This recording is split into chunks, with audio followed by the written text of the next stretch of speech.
Hello दोस्तों, आज है 17 जनवरी 2026 दिन शनिवार का, हिंदी तिथि माघ कृष्ण चतुर्दशी। और आइए बात करते हैं आज के मुख्य समाचार, बड़ी खबरें देश और दुनिया का ताजा अपडेट लेकर हाजिर हो गए हैं। आज का ये वीडियो भी बहुत ही ज्यादा स्पेशल होने वाला है। काम की बड़ी खबरें आपको ढेर सारी देखने को मिलेगी। किसान भाइयों के लिए, युवाओं के लिए, सरकारी कर्मचारियों के लिए, माताओं और बहनों के लिए, पढ़ने वाले बच्चों के लिए और आम जनता से जुड़े कई महत्वपूर्ण अपडेट लेकर हम इस वीडियो में हाजिर हो गए। आप लोगों का प्यार और आशीर्वाद दीजिए और इस वीडियो को आप लाइक और शेयर जरूर कर दीजिएगा ताकि हमें मोटिवेशन मिलता रहे और हर रोज हम ऐसे ही आगे बढ़ते रहे और आपके लिए ताजा ताजा खबरें लेकर उपस्थित होते रहे, आपकी सेवा करते रहे। तो लीजिए पेश है आज की पहली बड़ी खबर। अलर्ट बड़ी खबरों से हम शुरुआत कर देना। कर्ज चुकाई में जा रहा कमाई का आधा हिस्सा। होता ना दोस्तों की यार अपन इतना सारा कमाते हैं, महीने भर में सारा खलास हो जाता है, आखिर बचत क्यों नहीं हो पा रही है। दोस्तों हो क्या रहा है कि आजकल लोगों का पैसा ईएमआई में जा रहा है। देश भर में एक सर्वे हुआ ना, इस सर्वे में एक कड़वी सच्चाई सामने आई है। देश भर में किया गया एक सर्वे ने भारत में आसान क्रेडिट की कड़वी सच्चाई सामने रखी और इसमें बताया गया कि बाय नाउ पे लेटर यानी इस तरह की स्कीमें वगैरह आप देखते होंगे। क्रेडिट कार्ड पे आसानी से सामान खरीद लेते हैं, ब्याज कितना लग रहा है ये नहीं देखते हैं। ऐप के जरिए भी आजकल तुरंत लोन मिल जाता है। पर्सनल लोन तो ये मिनटों की बात है, अभी के अभी लोन करवा दें। तो ऐसी जो खतरनाक सुविधाएं लोगों को आजकल मिल रही ना, ये लोगों को खतरनाक कर्ज के जाल में फंसा रही है। एक बड़ी कंपनी है जिसने एक सर्वे किया और इस सर्वे में बेहद ही चौंका देने वाले मामले सामने आए। जून से दिसंबर 2025 के बीच देश भर के 10,000 आर्थिक रूप से परेशान कर्जदारों पर यह सर्वे किया गया और इसमें ये बात सामने आई दोस्तों की 85% जो लोग है ना, वो अपनी मासिक आय का यानी महीने में वो जितना कमाते हैं ना, उसका 40% से ज्यादा हिस्सा तो वो ईएमआई चुकाने में ही खर्च कर दे रहे हैं। 35,000 से 65,000 रुपए हर महीने कमाने वाले लोग सिर्फ ईएमआई में 28,000 से लेकर 52,000 रुपए तक खर्च कर दे रहे हैं। ये वही पैसा जो राशन, बिजली बिल, बच्चों की पढ़ाई और इलाज पर खर्च होना चाहिए, लेकिन ये पैसा ईएमआई में उड़ जा रहा है। क्रेडिट से उधार लेते हैं। सर्वे में ये बात भी सामने आई कि जब ईएमआई में ज्यादातर कमाई चली जाती है और पैसों की जब महीने में जरूरत पड़ती है ना, तो लोग बचने के लिए खतरनाक तरीके भी अपनाते हैं और करीब 40% परेशान लोग जो हैं वो लोन चुकाने के लिए एक क्रेडिट कार्ड से दूसरे क्रेडिट कार्ड को इस्तेमाल करते हैं, बिल चुकाते हैं। और ऐसे में होता क्या दोस्तों की ब्याज और ज्यादा बढ़ जाता है और कई सारे लोग 22% लोग तो दोस्तों और रिश्तेदारों से मदद लेते हैं। अब की बार इससे पैसे ले लिए, अब की बार इससे ले लिए। कोई ज्यादा परेशान कर रहा तो अब की बार नया दोस्त बना के उससे पैसे लेके उसको दे दिए। तो आजकल ऐसे कई सारे तरीके लोग बाग अपना रहे हैं और ये बहुत ही खतरनाक है। और फिर होता क्या है कि जो जरूरी खर्चे होते हैं ना, उसको भी टालना पड़ जाता है और जब लोग समय पर ईएमआई नहीं भर पाते हैं तो रिकवरी एजेंट भी लोगों को परेशान करने लगते हैं। तो इसलिए लोन का मतलब ही होता है कि लोन और अगर ले लिया तो फिर उसे आप जल्द से जल्द चुकता करने के लिए पूरी प्लानिंग के साथ, पूरी गणित और कैलकुलेशन के साथ आप कितना कमाते हैं, कितना खर्च करते हैं, उसके हिसाब से अपना गणित बिठाइए, वरना फिर आप महीने में कितना कमा रहे हैं और कहाँ जा रहा है आपको पता ही नहीं चलेगा और आप हर रोज ऐसे ही सालों बीत जाएंगे और आप कर्ज के जाल में फंसे ही रह जाएंगे। तो फाइनेंस मैनेजमेंट होना भी जरूरी है ना। और बड़ी खबर आप देखिए, 242 अवैध ऑनलाइन गेमिंग लिंक पर ब्लॉक लगाया गया। दरअसल हमारे देश में सरकार ने 16 जनवरी को देश में अवैध तरीके से जो ऑनलाइन सट्टेबाजी हो रही ना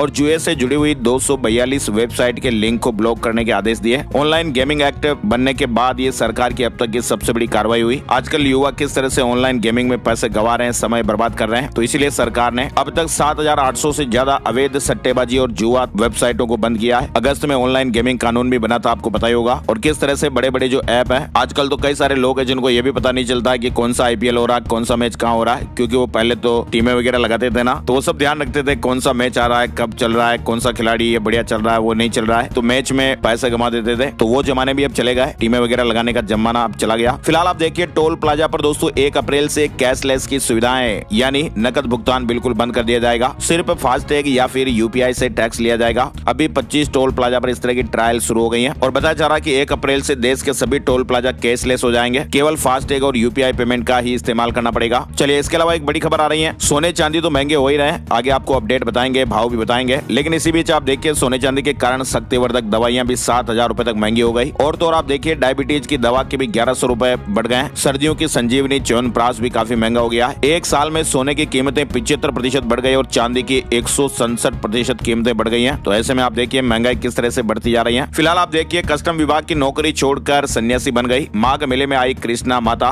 13 सालों से इन्होंने अन्न त्यागा हुआ है। प्रयागराज में संगम की रेती पर माघ मेला अभी चल रहा, आपको पता ही होगा। और इस मेले में भी साधु संतों का जमावड़ा लगा हुआ है और मेले में एक महिला महामंडलेश्वर कृष्ण माता भी आई और उनका यह दावा है कि वो नौकरी छोड़कर वे साध्वी बनी है। कृष्णा माता कह रही कि वे चेन्नई में कस्टम विभाग में ग्रेड 1 की अधिकारी थी। नौकरी को उन्होंने छोड़ दिया और 13 सालों से उन्होंने अन्न भी त्याग दिया। इधर आप देखिए किन्नर अखाड़े में 7 साध्वी महामंडलेश्वर बनी है। प्रयागराज माघ मेले में साधु संतों के अलग अलग अंदाज भी श्रद्धालुओं को खूब भा रहे हैं। इधर आप देखिए भारत के मुख्य न्यायाधीश न्यायाधीश समेत 18 जज भी काशी पहुंचे, बाबा विश्वनाथ के दर्शन किए, क्रूज पर सवार होकर मां गंगा की आरती भी देखी। इधर आप देखिए रिश्तों में किस तरह से आजकल डर का माहौल सा पैदा हो गया है। उत्तर प्रदेश रायबरेली से ये जुड़ी घटना है। रायबरेली में दिन दहाड़े एक टीचर की जान ले ली गई, महिला है और लूट के लिए घर में कोई चोर वगैरह नहीं आए, उसका खुद का ही भतीजा लूट के लिए 2 साथियों के साथ घर में घुसा था और अलमारी तोड़कर गहने और पैसे भी निकालने लगा। जब महिला ने शोर मचाया तो उसके साथ वारदात हो गई, महिला ने दम तोड़ दिया। इधर हरियाणा पानीपत से जुड़ी खबर देखिए आप, 103 साल की निरोग दादी का भी निधन हो गया है। ऐसा दावा किया जाता है कि ये दादी कभी अस्पताल में भर्ती नहीं हुई। हरियाणा के पानीपत के गांव सुदाना की सबसे बुजुर्ग महिला आशा देवी अब इस दुनिया में नहीं रही। 103 साल की उम्र में उन्होंने दुनिया को अलविदा कहा है। इधर आप देखिए इस साल नया घर बनाने वालों को भी थोड़ा झटका लग सकता है, क्योंकि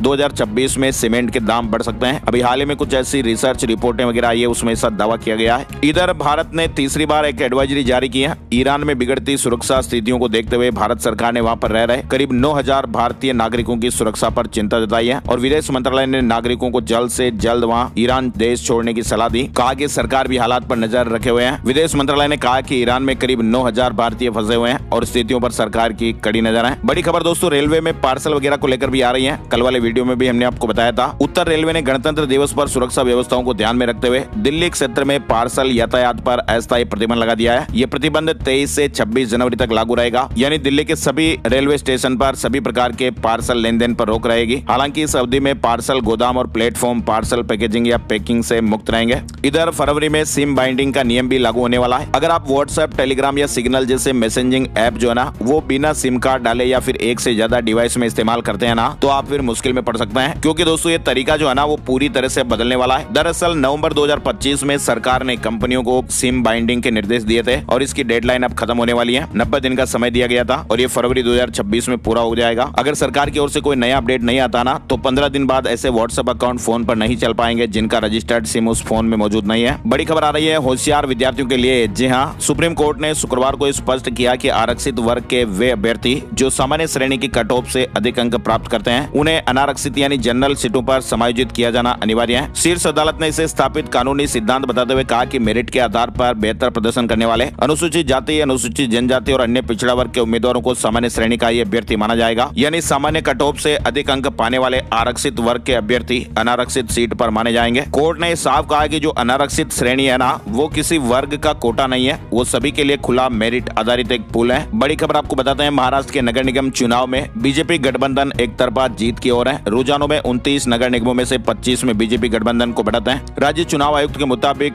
बीएमसी में 227 वार्ड के नतीजे शुक्रवार देर रात घोषित किए गए। बीजेपी ने 89, शिवसेना ने 29, कांग्रेस ने 24, शिवसेना यूबीटी ने 65 और एमएनएस ने 6 सीटें जीती हैं। एआईएमआईएम को 8, एनसीपी को 3, समाजवादी पार्टी को 2 और एनसीपी एसपी को सिर्फ 1 सीट मिली। 29 नगर निगमों की 2869 सीटों में से 2833 सीटों का रिजल्ट आ गया था। 36 सीटों के रिजल्ट देर रात तक आने की संभावना थी। बीजेपी 1400 सीटें जीतकर सबसे बड़ी पार्टी बनकर उभरी है। एकनाथ शिंदे की शिवसेना को 397 सीटें, कांग्रेस को 324, अजीत पवार की नेशनलिस्ट कांग्रेस पार्टी एनसीपी को 158 और उद्धव ठाकरे की शिवसेना यूबीटी को 153 और एमएनएस को 13 सीट मिली है। महाराष्ट्र की 5 प्रमुख नगर निगम के चुनाव का रुझान जो अब तक का लेटेस्ट अपडेट है वो आप देखिए। पीएम मोदी ने भी ट्वीट किया और लिखा कि थैंक यू महाराष्ट्र, विकास का विजन लोगों को पसंद आया है। 30 साल बाद मुंबई में ठाकरे परिवार सत्ता से बाहर हुआ, पहली बार बीजेपी का मेयर बन सकता है। 4 साल से चुनाव न होने से पद खाली था, यानी मुंबई के इतिहास में पहली बार बीजेपी का मेयर हो सकता है। बीएमसी चुनाव रिजल्ट में भाजपा गठबंधन को कुल 227 सीटों में से 118 सीटों पर बढ़त हासिल हुई है। बीजेपी 90, शिवसेना शिंदे 28 सीटों पर आगे चल रही थी। बीजेपी 45 साल के इतिहास में पहली बार मुंबई में अपना मेयर बनाने की स्थिति में पहुंची है। इधर आप देखिए स्टील किंग लक्ष्मी मित्तल जी के पिताजी का निधन हो गया है। पीएम मोदी ने भी शोक जताया और लिखा कि उनके हर मुलाकात को संजो कर रखता हूं। दुनिया की सबसे बड़ी स्टील कंपनी आर्सेलर मित्तल के मालिक लक्ष्मी मित्तल के पिता मोहनलाल मित्तल नहीं रहे, वे 99 साल की उम्र के थे। इधर आप देखिए कांग्रेस का आरोप, भारत ने चाबहार पोर्ट से कंट्रोल छोड़ा, ट्रंप के दबाव में 1100 करोड़ बर्बाद किए। वहीं विदेश मंत्रालय ने इस बात से इंकार किया है। कांग्रेस के इन आरोप को विदेश मंत्रालय के प्रवक्ता रणदीप जायसवाल ने खारिज किया। उन्होंने कहा कि ईरान के चाबहार पोर्ट से जुड़ी योजनाएं जारी हैं और इन्हें आगे बढ़ाने के लिए भारत अमेरिका से बातचीत कर रहा है। इधर बड़ी खबर देखिए आप, 114 राफेल जेट खरीदेगा भारत, मेक इन इंडिया के तहत बनेंगे। रक्षा मंत्रालय की कमेटी की मंजूरी। श्रेयस अय्यर की 25 महीने बाद T20 टीम में वापसी हुई है। न्यूजीलैंड के खिलाफ तिलक वर्मा की जगह खेलेंगे, सुंदर की जगह विष्णु शामिल हुए हैं। इधर आप देखिए दुनिया भर में सोशल मीडिया प्लेटफॉर्म एक्स फिर से डाउन हो गया, ट्विटर फिर से डाउन हुआ, यूजर एक्सेस नहीं कर पा रहे थे, ब्लैंक स्क्रीन दिख रही थी। 4 दिन में दूसरी बार सर्विस ठप हुई। भारत और अमेरिका समेत दुनिया भर के हजारों यूजर्स ने शिकायत की। दिल्ली ब्लास्ट से जुड़ी अल-फलाह यूनिवर्सिटी पर ईडी का एक्शन हुआ है। 140 करोड़ की संपत्ति अटैच की गई। चेयरमैन के खिलाफ भी चार्जशीट दाखिल हुई है। साथ ही बड़ी खबर आपको बताएं, केंद्र सरकार मनरेगा के बाद अब यूपीए सरकार के समय बने 2 बड़े कानूनों शिक्षा का अधिकार और खाद्य सुरक्षा कानून में सुधार करने की तैयारी कर रही है। सरकार चाहती है कि इन योजनाओं का लाभ हर सही व्यक्ति तक पहुंचे और सभी लाभार्थियों का रजिस्ट्रेशन हो। सरकार पहले नियमों और आदेशों से सुधार करने की कोशिश करेगी और अगर इससे बात नहीं बनी तो फिर संसद में नए कानून यानी बिल भी लाए जा सकते हैं। दिल्ली में कांग्रेस की हाई लेवल मीटिंग हुई। राहुल गांधी ने असम जीतने का टास्क दिया। असम विधानसभा की 126 सीट के लिए चुनाव कुछ ही महीनों में होने वाले हैं और इसके साथ ही केरल, तमिलनाडु, पांडिचेरी और पश्चिम बंगाल जैसे अन्य राज्यों में भी चुनाव होने हैं। और वहीं असम चुनाव को लेकर कांग्रेस ने शुक्रवार को एक हाई लेवल मीटिंग की। इधर आप देखिए गुजरात में आम आदमी पार्टी की भी बड़ी तैयारी। शनिवार से फिर अरविंद केजरीवाल का दौरा होने वाला है। वॉलेंटियर्स को शपथ भी दिलाएंगे। आम आदमी पार्टी के राष्ट्रीय संयोजक लगातार गुजरात दौरा कर रहे हैं। बूथ स्तर पर टीम को तैयार किया जा रहा है। इसके अलावा बड़ी खबर आप देखिए, इंडिगो ने 3 से 5 दिसंबर के बीच रद्द हुई उड़ानों के लिए सभी प्रभावित यात्रियों का रिफंड प्रक्रिया कर दिया है। डीजीसीए ने पुष्टि की है कि एक्स्ट्रा ट्रेवल वाउचर भी दिए जा रहे हैं। सुप्रीम कोर्ट ने बड़ा झटका दिया है। वक्फ पोर्टल से जुड़ी याचिका पर सुनवाई से इंकार कर दिया गया। याचिका में केंद्र के उम्मीद पोर्टल में तकनीकी और संरचनात्मक खामियों के आरोप लगाए गए थे। बीजेपी को 20 जनवरी को नया अध्यक्ष मिलेगा। चुनाव नोटिफिकेशन जारी हो गया है। कार्यकारी अध्यक्ष नितिन नबीन का चुना जाना लगभग तय हो रहा है। बीजेपी को 20 जनवरी को नया राष्ट्रीय अध्यक्ष मिल जाएगा। पार्टी ने इसके लिए शुक्रवार को नोटिफिकेशन जारी किया। इधर बड़ी खबर आप देखिए, पीएम मोदी ने कहा कि रिस्क लेने वालों को अब रिस्पेक्ट मिलती है। 10 साल पहले देश में 500 से भी कम स्टार्टअप थे और आज ये संख्या 2 लाख से ज्यादा हो गई है। नेशनल स्टार्टअप डे के अवसर पर पीएम मोदी ने कहा, बीते दशकों में हमने डिजिटल स्टार्टअप और सर्विस सेक्टर में काफी शानदार काम किया है और अब ये समय है कि हमारे स्टार्टअप मैन्युफैक्चरिंग पर ज्यादा और ध्यान दें। हमें नए प्रोडक्ट बनाने होंगे। पीएम मोदी ने कहा कि हमें दुनिया के बेस्ट क्वालिटी के प्रोडक्ट बनाने पड़ेंगे। टेक्नोलॉजी में भी यूनिक आइडियाज पर काम करके लीड लेनी होगी। भविष्य इसी का है। इधर आप देखिए, अमेजन और फ्लिपकार्ट समेत 8 ई-कॉमर्स कंपनियों पर 44 लाख रुपए का जुर्माना लगा है। अवैध वॉकी टॉकी बेचने पर सीसीपीए की कार्रवाई हुई और इन्हें नेशनल सिक्योरिटी के लिए खतरा बताया गया। राहुल गांधी इंदौर में 3 पीड़ित परिवारों के घर जाएंगे। सुरक्षा एजेंसियों ने रूट देखा है। दूषित पानी से 5 महीने के बच्चे समेत अब तक 24 लोगों की जानें जा चुकी हैं। इंदौर के भागीरथपुरा में दूषित पानी से 24 लोगों की जानें जा चुकी हैं। मामले में लोकसभा के नेता, प्रतिपक्ष और कांग्रेस नेता राहुल गांधी शनिवार को इंदौर दौरे पर आएंगे। राजधानी दिल्ली में प्रदूषण नियंत्रण के लिए सरकार का मास्टर प्लान बना है। राजधानी में गाड़ियों को लेकर बड़ा बदलाव देखने को मिलेगा। दिल्ली सरकार ने प्रदूषण नियंत्रण के लिए एक व्यापक मास्टर प्लान तैयार किया और इसमें इलेक्ट्रिक बसों की संख्या बढ़ाना, नई ईवी नीति लागू करना, चार्जिंग पॉइंट बढ़ाना और सार्वजनिक परिवहन को मजबूत करना शामिल है। पीएफ को लेकर दोस्तों बड़ा अपडेट आ रहा है कि अप्रैल से यूपीआई के जरिए आप सीधे ही बैंक खाते में पैसा ले पाएंगे। अप्रैल से यूपीआई के जरिए तत्काल पीएफ निकासी की सुविधा शुरू होने वाली है। 8 करोड़ सदस्यों को लाभ पहुंचाने वाली इस नई व्यवस्था के तहत अब बिना किसी दस्तावेजी कार्रवाई के पैसा सीधे ही बैंक खाते में आएगा। और तो और ईपीएफओ ने यह भी बड़ा बदलाव किया कि पीएफ निकालना और ट्रांसफर करना अब और भी आसान होगा। पीएफ सुविधाओं को, सेवाओं को और आसान बनाने के लिए लाइसेंसदारी सुविधा प्रदाता एजेंट भी नियुक्त किए जाएंगे। केंद्रीय श्रम मंत्रालय ने भी इस प्रस्ताव को भी हरी झंडी दे दी है। उड़ीसा में एक बीजेडी नेता पर ईडी का एक्शन हुआ है। 20 ठिकानों पर एक साथ छापेमारियां की गई। अलमारी में नोट के बंडल ठूस ठूस के भरे हुए थे और ये बंडल देखकर ईडी के अधिकारी भी हैरान रह गए। अहमदाबाद मुंबई रूट पर 250 किलोमीटर की रफ्तार से वंदे भारत दौड़ेगी। 2027 में लॉन्च होगी। वंदे भारत का नया वर्जन 4.0 2027 में लॉन्च होगा। भारतीय रेलवे ने इसका ऐलान किया है। इसके अलावा एक बड़ी खबर, केरल हाईकोर्ट ने हिंदू धर्म से जुड़ी पत्नियों के मेंटेनेंस के अधिकार को लेकर और मजबूती दी है। कोर्ट ने एक मामले में फैसला सुनाया और ये बड़ा ही महत्वपूर्ण फैसला है। केरल हाईकोर्ट ने हिंदू पत्नियों के मेंटेनेंस को लेकर ये बड़ा अपडेट दिया। कोर्ट ने कहा कि पत्नी अपने पति के अचल संपत्ति के ट्रांसफर के बाद भी उस पर मेंटेनेंस का दावा कर सकती है। इधर आप देखिए, हिमाचल प्रदेश के ऊंचे पहाड़ों पर 7 दिन बारिश और बर्फबारी। शिमला के न्यूनतम तापमान में असामान्य बढ़ोतरी 10.3 डिग्री पर। सीएम ममता बनर्जी ने सिलीगुड़ी में महाकाल महातीर्थ मंदिर का शिलान्यास किया है। चुनाव के पहले बड़ा कदम। और तो और बंगाल में काटे जा रहे अल्पसंख्यकों के वोट। बंगाल में एसआईआर को लेकर ममता बनर्जी ने इसी पर आरोप लगाए हैं। यूजीसी ने बड़ा अपडेट दिया है। अब कॉलेजों में हर 100 छात्र पर एक साइकोलॉजिस्ट रहेंगे। यूजीसी द्वारा यूनिवर्सिटी और कॉलेजों समेत उच्च शिक्षण संस्थानों के लिए मेंटल हेल्थ और वेल बीइंग पर गाइडलाइन का एक ड्राफ्ट जारी किया गया है और इसके तहत हर 100 छात्रों पर एक साइकोलॉजिस्ट या मेंटल हेल्थ प्रोफेशनल की नियुक्ति अनिवार्य होगी। डिजिटल टेक्नोलॉजी पर साथ आए भारत और जर्मनी नई साझेदारी की शुरुआत हुई है। वहीं आप देखिए, भारत और अमेरिका के बीच ट्रेड डील भी लगभग फाइनल स्टेज में पहुंच गई है और जल्द ही बड़ा ऐलान भी हो सकता है। दोनों ही देश डील के बहुत करीब है और वर्चुअल तरीके से भी चर्चाओं का दौर जारी है। ईरान में फंसे हुए भारतीय देर रात दिल्ली के इंदिरा गांधी एयरपोर्ट पर पहुंचे। लेटेस्ट अपडेट आया रात को 1:17 पर। ईरान में फंसे हुए भारतीय देर रात 1:17 के लगभग तेहरान से दिल्ली के इंदिरा गांधी एयरपोर्ट पर पहुंचे। इधर बड़ी खबर आप देखिए, अंतर्राष्ट्रीय कानून का कुछ देश खुलेआम उल्लंघन कर रहे हैं। संयुक्त राष्ट्र के महासचिव एंटोनियो गुटेरेस ने अंतर्राष्ट्रीय कानून के खुलेआम उल्लंघन पर चिंता जताई है। दक्षिण कोरिया के पूर्व राष्ट्रपति यून को 5 साल की सजा सुनाई गई। मार्शल लॉ लागू करने के मामले में यह बड़ा फैसला हुआ है। वहीं अमेरिकी राजदूत की ईरान को चेतावनी, ट्रंप बातें नहीं करते हैं, एक्शन लेते हैं। वहीं ईरान ने जवाब दिया कि हमला किया तो वे छोड़ेंगे नहीं। इधर आप देखिए, अमेरिका ने वेनेजुएला के कच्चे तेल को खुले बाजारों में बेचना शुरू कर दिया है। पहले ही सौदे में अमेरिका ने लगभग $500 मिलियन यानी कि करीब 4,529 करोड़ रुपए का तेल बेच दिया। इधर अमेरिका के राष्ट्रपति ट्रंप ने कहा कि अगर कोई देश ग्रीनलैंड को अमेरिका के नियंत्रण में लाने की उनकी योजना का समर्थन नहीं करता है तो उस पर टैरिफ लगाया जा सकता है। ट्रंप ने एक बार फिर कहा कि ग्रीनलैंड राष्ट्रीय सुरक्षा के लिए बेहद जरूरी है। ट्रंप ने कहा कि ग्रीनलैंड पर जो देश हमारे साथ नहीं रहेंगे ना, मैं उन देशों पर टैरिफ लगा सकता हूँ। इधर राजस्थान से जुड़े अपडेट में आप देखिए, राजस्थान में भी मौसम करवट लेगा। कुछ इलाकों में बादल छाए रह सकते हैं। राजस्थान में आज 17 जनवरी से कुछ इलाकों में मौसम में बदलाव दिखाई देगा। पश्चिमी विक्षोभ के प्रभाव से राज्य में तापमान बढ़ेगा और शीतलहर से राहत मिलेगी। मौसम विभाग के अनुसार 17 और 18 जनवरी को राज्य के उत्तरी और पश्चिमी हिस्सों में आंशिक रूप से बादल छाए रहने की संभावना है। इधर राजस्थान के भीलवाड़ा से एक बड़ी खबर आई है। बच्चों की जिद पर प्रशासन को झुकना पड़ा और एक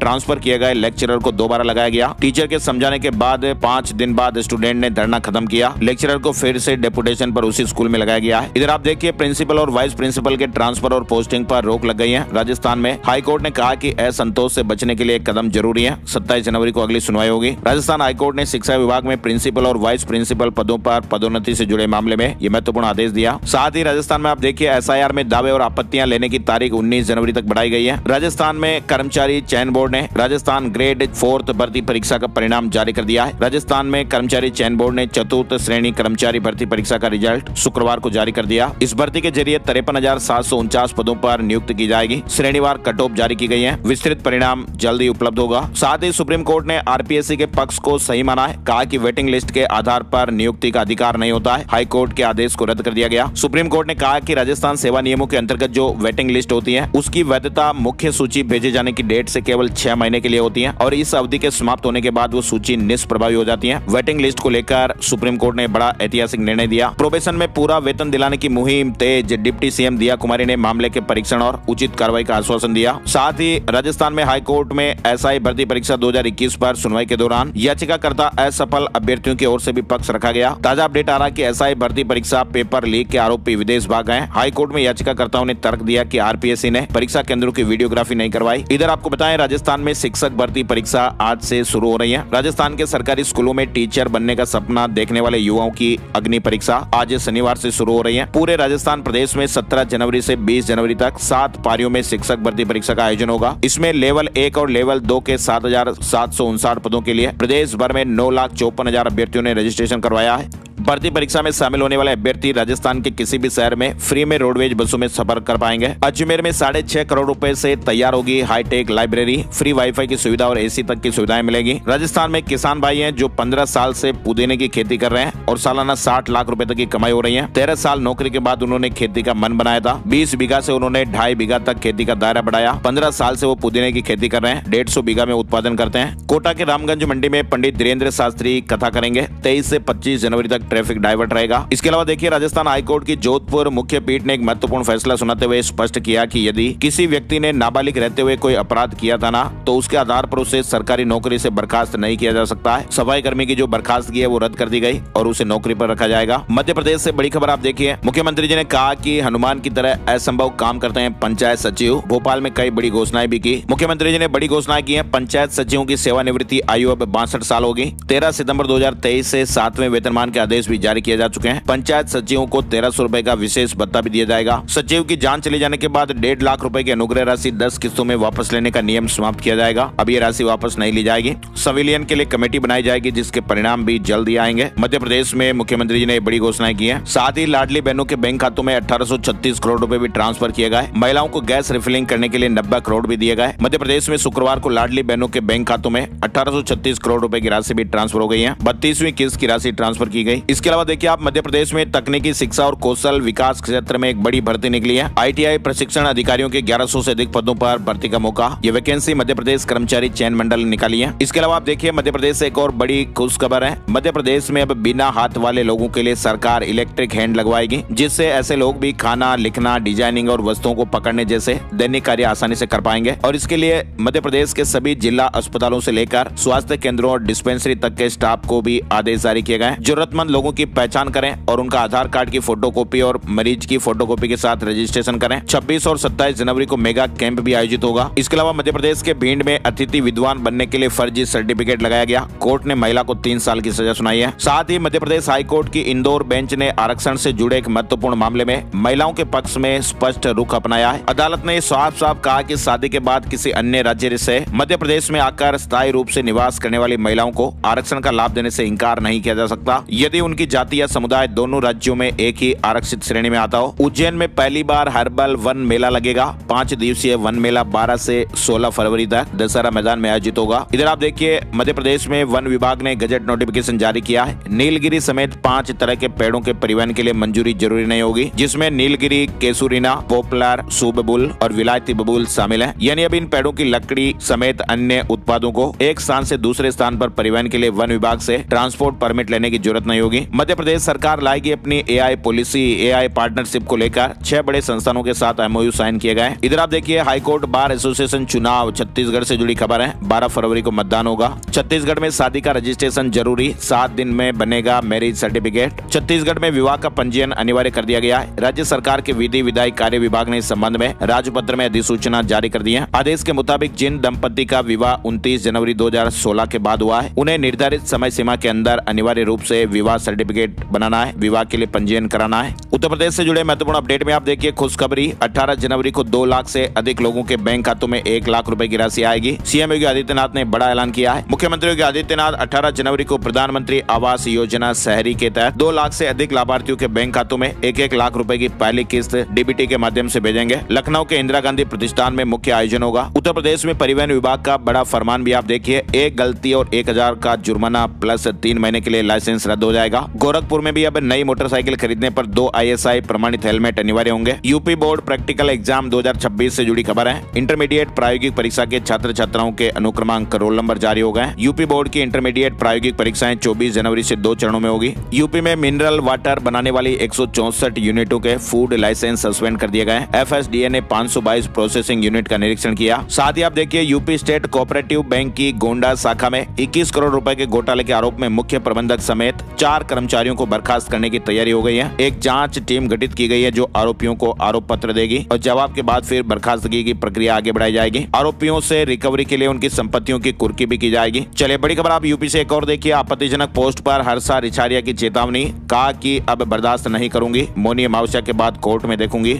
इलाहाबाद हाईकोर्ट ने कला विषय के सहायक अध्यापक TGT शिक्षक भर्ती 2024 में BEd डिग्री वालों को नियुक्ति करने की अनुमति दी है और कहा कि जो BEd डिग्री धारक नहीं है उनकी नियुक्ति पर रोक रहेगी। इसके अलावा उत्तर प्रदेश से एक और खबर देखिए आप। हॉस्पिटल वार्ड में चूहों के वीडियो की जांच की जाएगी। गोंडा मेडिकल कॉलेज में अव्यवस्थाओं को लेकर डिप्टी CM ब्रजेश ने आदेश दिए। इसकोम लखनऊ 17 और 18 जनवरी 2026 को गीता महोत्सव करेगा। झारखंड को मिली 2 अमृत भारत एक्सप्रेस हावड़ा आनंद विहार और सियालदह बनारस अमृत भारत एक्सप्रेस की सौगात। 18 तारीख को उद्घाटन होगा। हरियाणा के 46 शहरों में घर खरीदना महंगा हो जाएगा। EDC में 10% की बढ़ोतरी हुई है और 1 जनवरी से दरें लागू। हरियाणा में घर खरीदने की योजना बना रहे लोगों को एक झटका लग सकता है। सरकार ने प्रदेश के 46 शहरों में EDC यानी बाह्य विकास शुल्क में 10% की बढ़ोतरी की है। ये नई बढ़ोतरी जो है ना वो 1 जनवरी 2026 से ही लागू मानी जाएगी। बढ़ी हुई ये फीस होम, इंडस्ट्रियल, कमर्शियल और कंबाइन यूज वाले सभी प्रोजेक्ट पर लागू होगी और इसका सीधा असर प्रॉपर्टी की कीमतों पर पड़ेगा। हरियाणा पुलिस कांस्टेबल भर्ती से जुड़ा अपडेट है। अब तक 1,37,000 रजिस्ट्रेशन हुए। चेयरमैन ने कहा कि लास्ट डेट का इंतजार न करें। हरियाणा रोडवेज बस में ड्राइवर की सीट बेल्ट अनिवार्य रहेगी। लापरवाही पर 1000 रुपए का जुर्माना लगेगा। सुविधाएं न देने पर वर्कशॉप मैनेजर जिम्मेदार होंगे। हरियाणा सरकार ने हरियाणा रोडवेज की बसों को चलाने के लिए ड्राइवर के लिए सीट बेल्ट लगाना अनिवार्य कर दिया है। साथ ही मुख्यमंत्री भगवंत मान ने कहा कि कनाडाई निवेशकों को सभी सुविधाएं दी जाएगी। न्यूजीलैंड के सेब पर इंपोर्ट ड्यूटी घटाने का विरोध हो रहा है। हिमाचल प्रदेश से जुड़ी खबर है। 19 तारीख को सचिवालय घेरेंगे किसान और बागवान। 19 जनवरी को सचिवालय घेराव से जुड़ी खबर है। इधर आप देखिए इग्नू ने जनवरी 2026 सत्र के लिए ODL और ऑनलाइन पाठ्यक्रमों के लिए री रजिस्ट्रेशन की अंतिम तारीख को आगे बढ़ा दिया है। पहले यह तारीख 15 जनवरी थी जिसे अब 31 जनवरी कर दिया गया।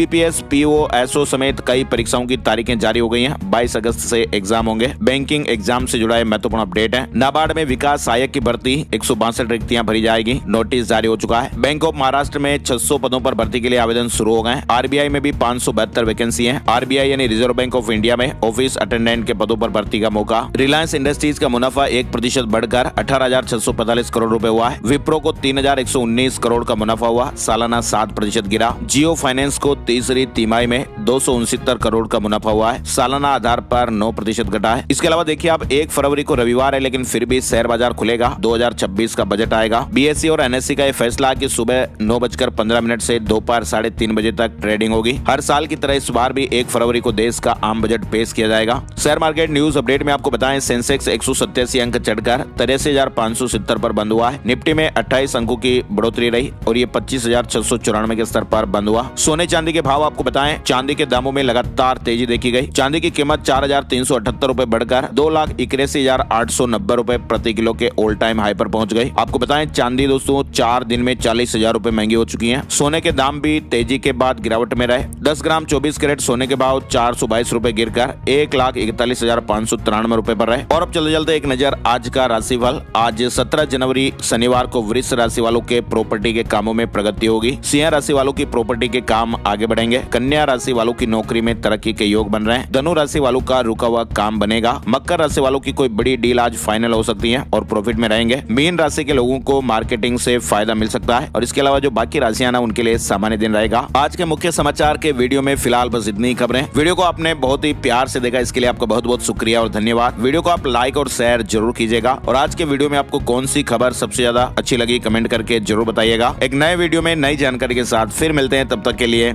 बने रहिए आप माई स्मार्ट गाइड यूट्यूब चैनल पर। जय हिंद, जय भारत, वंदे मातरम।